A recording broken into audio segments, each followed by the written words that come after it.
The day was hot and noisy in the heart of Edu village. Children ran barefoot through the dusty road. Traders shouted prices. The smell of dry pepper and roasted corn filled the air. But as people moved up and down, there was one figure they all avoided. A woman.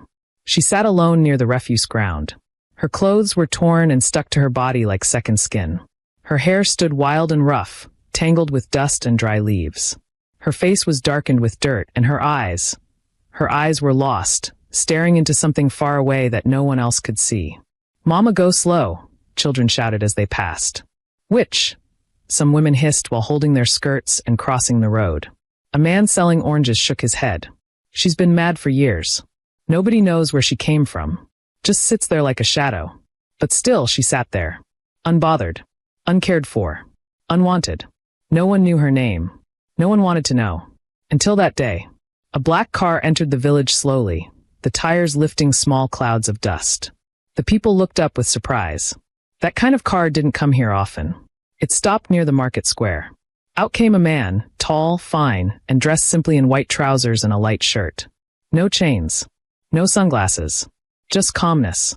His name was Richard, and he was a billionaire. But nobody in the market knew that. He walked like he wasn't in a hurry, like he was searching for something. His driver tried to follow, but Richard raised his hand gently. "Wait by the car." The driver obeyed. Richard walked past the vegetable sellers, past the fruit stalls, past the laughing children. Then he saw her, sitting by the garbage with flies dancing around her. A girl, or maybe a woman, it was hard to tell. Her body was small, but her face looked older from suffering. She was scratching her arm, humming to herself. People whispered, "He better not go near her." But he kept walking. He stood in front of her. She didn't look up. He knelt slowly on one knee, his white trousers touching the dirty ground.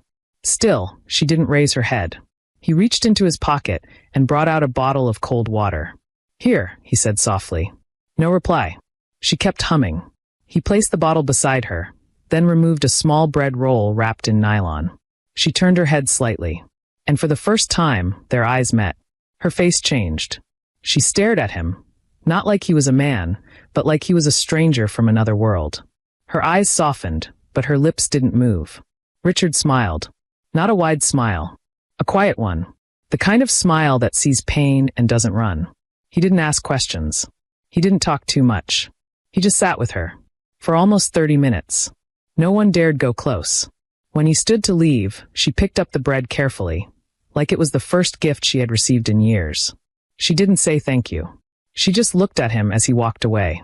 And Richard, he didn't turn back. But in his heart, he knew he had seen something that would change his life. Not madness. Not shame. But a soul that had been forgotten. And now remembered. The sun rose slowly over Edu village the next morning, casting long shadows across the narrow streets. Life continued as usual. Traders opened their stalls. Water carriers filled their yellow containers. Women gossiped under mango trees.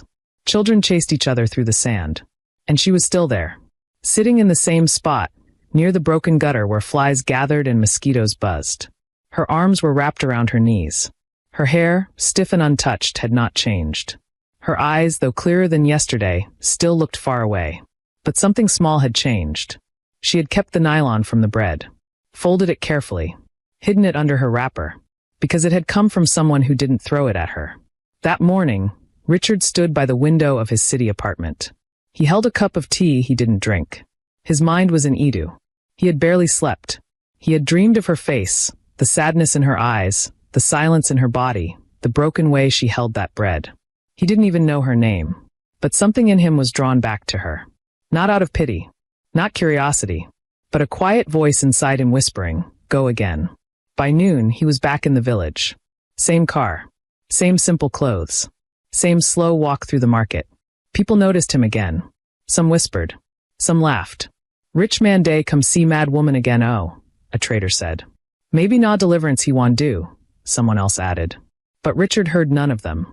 He walked gently through the narrow footpath, holding a small black bag. And there she was, in the same spot.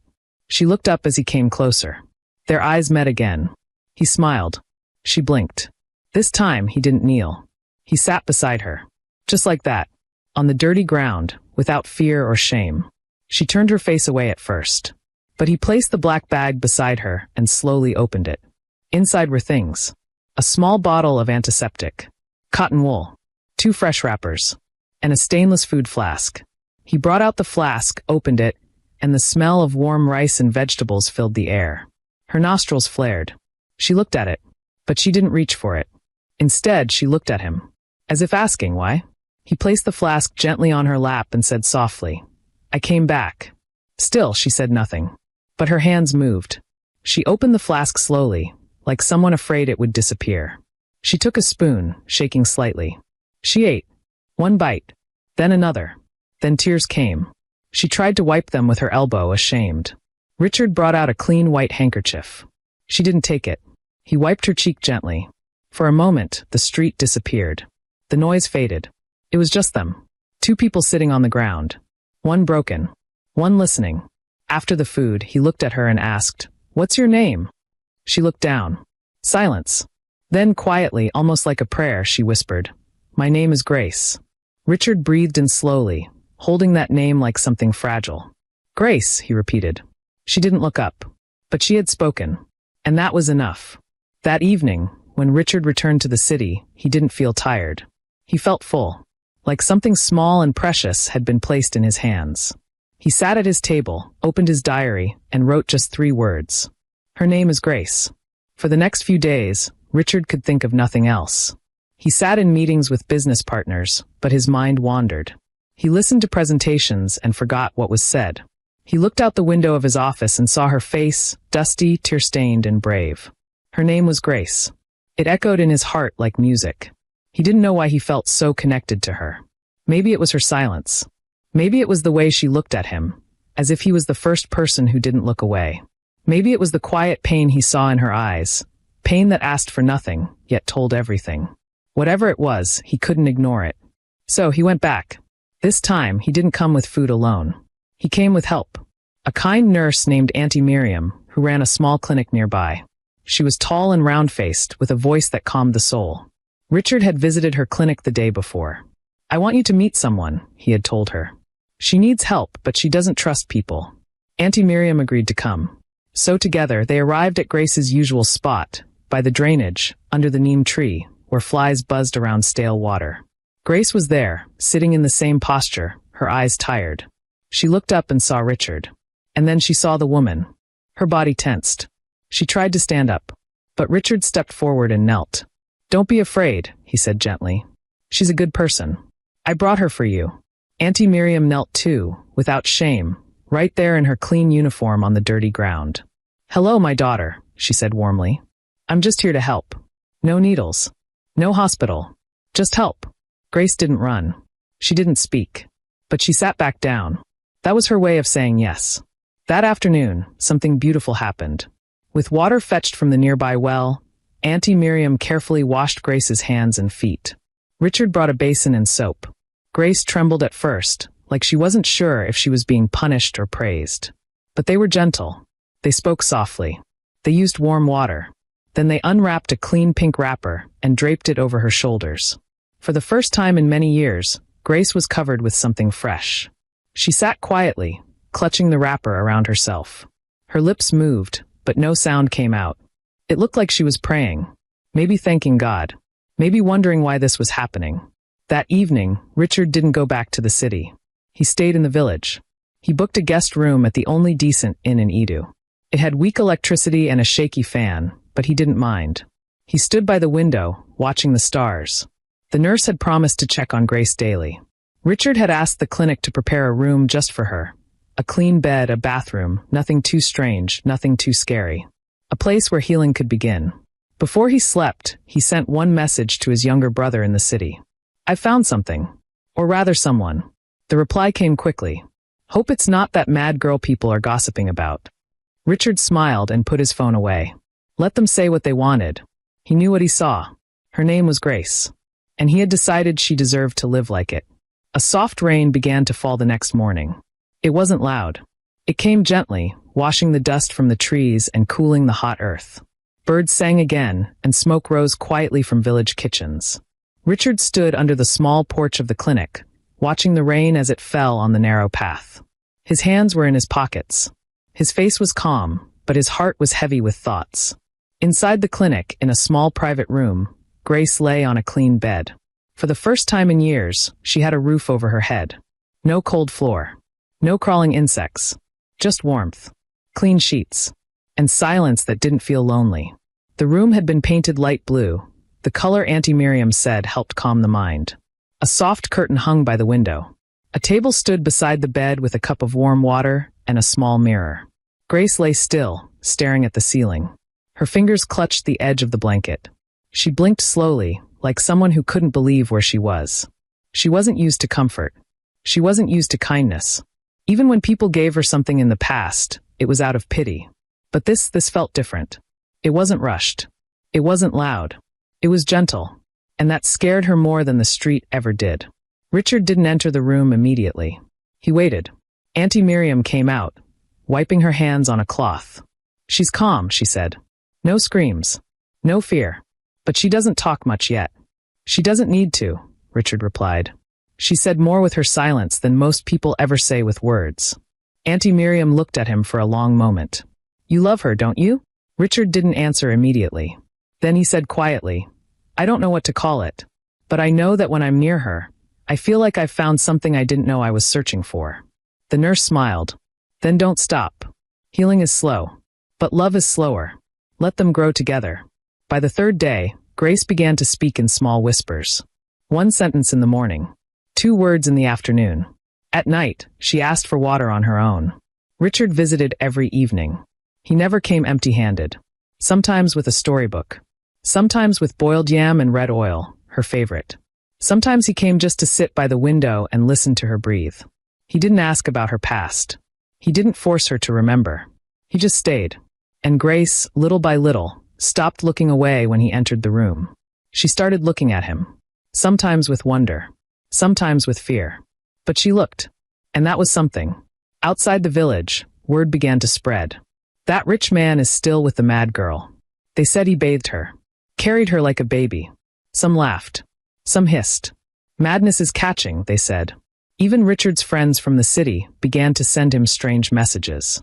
"What are you doing with her? You're throwing your life away. You'll lose your reputation."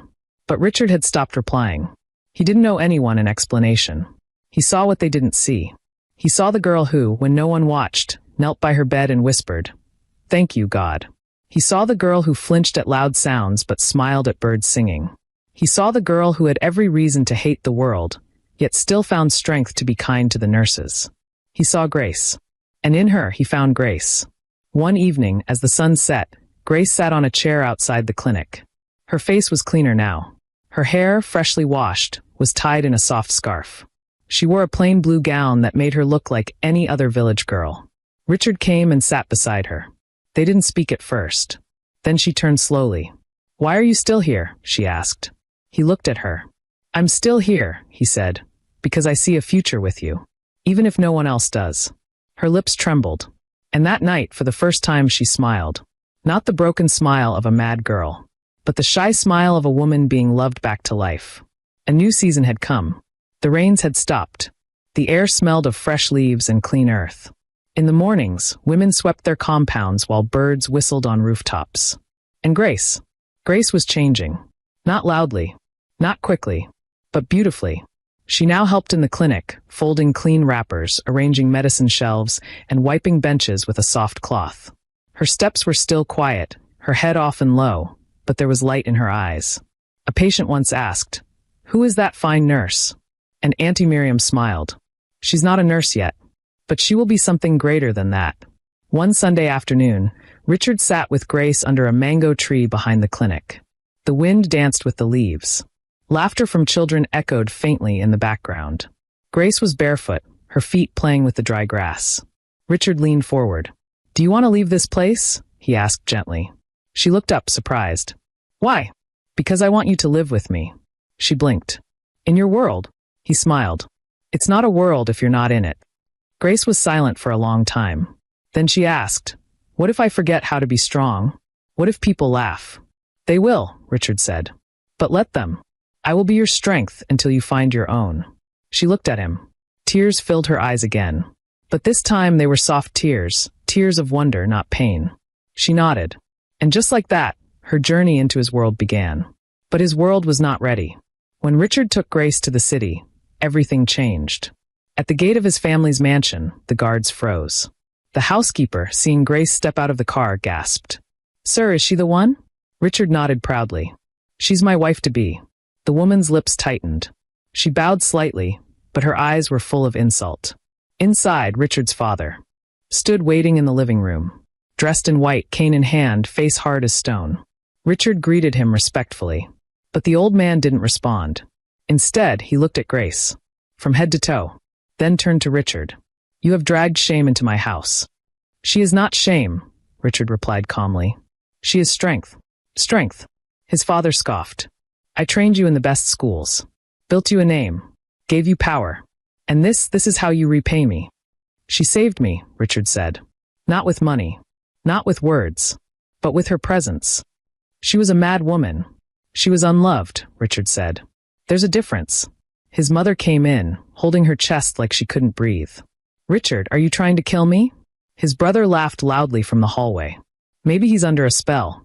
His sister hissed and walked away. Grace stood there, shaking inside. They didn't even speak to her. They spoke about her like she was invisible. But she remained quiet, her hands held together, her eyes blinking away tears. Richard reached for her hand and held it tight. "I'm not here for approval," he said. "I'm here because I have decided. She is my wife." His father raised the cane and pointed at him. "If you marry her, you are no longer my son. No CEO position. No family name. You will start from zero." Richard bowed his head for a moment, then lifted it slowly. "So be it." And with that he turned, still holding Grace's hand, and walked out of the house. No one called him back. No one stopped him. Only the silence of their pride followed them as they left. That night, in a small flat far from the mansion, Richard sat beside Grace on a wooden stool. He had no company, no board seat, no family support, but he had her, and she had never felt more loved. "Are you sad?" she asked him softly. He looked at her and smiled. "No," he whispered, "because I didn't lose anything that mattered. I gained everything that does." And in that quiet moment, surrounded by nothing but peace and a flickering lantern, their new life began. Not with gold, not with a title, but with truth. The city was not kind to Grace. Even though she wore clean clothes now, even though her steps were steady and her eyes clearer, people still saw her as that girl from the gutter. The whispers followed her everywhere. At the market, some women pointed. "That's her. The mad girl the billionaire married." Others giggled behind her back. "She must have used charm. How else would a woman like that catch a man like him?" Even those who smiled to her face whispered behind closed doors. Grace heard them. She felt it. She would come home and sit quietly in the corner of the room. Not crying, not complaining, just sitting still. Richard noticed. One evening, as she sat peeling onions for their simple dinner, he came and sat across from her. "You're quiet," he said gently. She nodded. He waited, giving her space. Then she spoke softly. "I try to walk proud, but their eyes follow me. Like I stole something I don't deserve." He reached across the table and held her hand. "You didn't steal anything," he said. "You were chosen." She blinked. He smiled. "You were chosen by love. And love doesn't make mistakes." That night, she held on to those words. But the world did not stop mocking. Richard's siblings made things worse. One afternoon, while Grace visited their family compound to drop a letter for Richard's mother, hoping to extend peace, his sister met her at the gate. She didn't even wait for a greeting. She laughed. "You really have the boldness to come here, don't you?" Grace lowered her eyes respectfully. "I only came to disgrace yourself more," the sister snapped. "Do you think clean clothes can cover madness? You're still the same street rat." Grace said nothing. She had learned that silence often hurt the proud more than words. The sister stepped closer. "Soon Richard will see who you really are. And when he does, he'll leave you. Just like your family left you. Just like the streets threw you away." Grace blinked hard. But again, she said nothing. She turned around and walked away. Tears fell once she was far enough from the gate. That night, Richard came home and found her sitting on the floor, holding her knees tightly. He rushed to her side.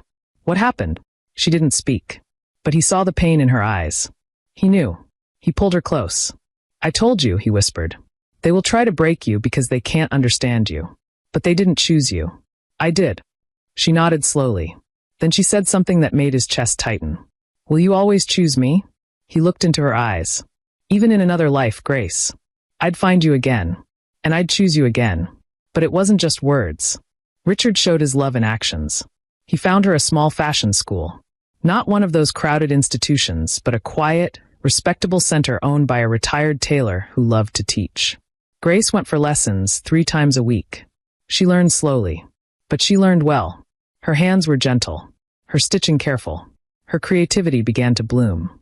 The mad girl people laughed at was now learning to design. And Richard? He remained by her side. Sometimes helping her cut fabric. Sometimes cooking while she practiced. Sometimes just watching her, silently proud. But all this came at a cost. One evening, a lawyer arrived at their home. He brought a document, final and cold. Mr. Richard, he said with a blank face, your father has removed your name from the family's will. You're no longer entitled to any family property or business ownership. Grace stood frozen at the door. Richard read the paper without blinking, then folded it. Tell him thank you, he said. The lawyer blinked. Sir, tell him thank you for setting me free. Grace wept that night, not because of what was lost, but because of what she saw, a man who had given up everything. For her, the days passed quietly in their small home. There were no guards at the gate, no long rows of cars, no house staff running up and down with trays. But there was peace, and for Richard and Grace, that was enough. In the mornings, Grace would rise early, open the windows, and let the light in. The small living room would brighten with golden sun rays. The sound of birds outside often made her smile. Her once pale skin now glowed gently, and the sadness in her eyes had melted into calmness. Each morning, she knelt beside their wooden bed and prayed. Not loud, just soft whispers. Thanking God, not for riches, but for a second chance. At the fashion school, Grace bloomed like a flower that had waited too long for rain. She no longer walked in shame. She greeted her instructors with boldness. Her hands moved swiftly over cloth, needles, and thread. She started making simple skirts, then gowns, then headscarves. One day, her teacher stood behind her, watching silently. When Grace turned, surprised, the woman smiled. Grace, she said gently, your hands were made for this. Grace felt tears gather in her eyes. She had heard many names in her life, Madwoman, cursed, filthy. But never gifted. Never made for something. That evening, she walked home slowly, holding her pieces of fabric close like treasure. When she opened the door, Richard was in the kitchen cooking yam porridge. He turned and smiled. You're home. She dropped the fabrics and walked to him. Then hugged him from behind. I'm becoming someone, she whispered. Richard placed his hand on hers and replied, You always were. But as her life bloomed, something else began to shift. The same people who mocked her started watching from afar. A neighbor, once loud with insults, sent her daughter to ask for help sewing a school uniform. The market woman who once hissed at her now greeted her with smiles. And one morning, as she crossed the street with Richard, a small child ran up to her and said, You're the woman who makes beautiful clothes, right? Grace froze. Beautiful. Not mad. Not dirty. Beautiful. Her eyes filled and she nodded. Yes, that's me. But back in the mansion she once stood before in shame, there was trouble. Richard's brother had taken over the company, and things were falling apart. Investors were pulling out. Staff were resigning. His father, once proud and unshaken, had fallen ill. The business was drowning, and no one seemed able to save it. One afternoon, Richard's sister came to their gate. She didn't look proud anymore. She didn't come to insult.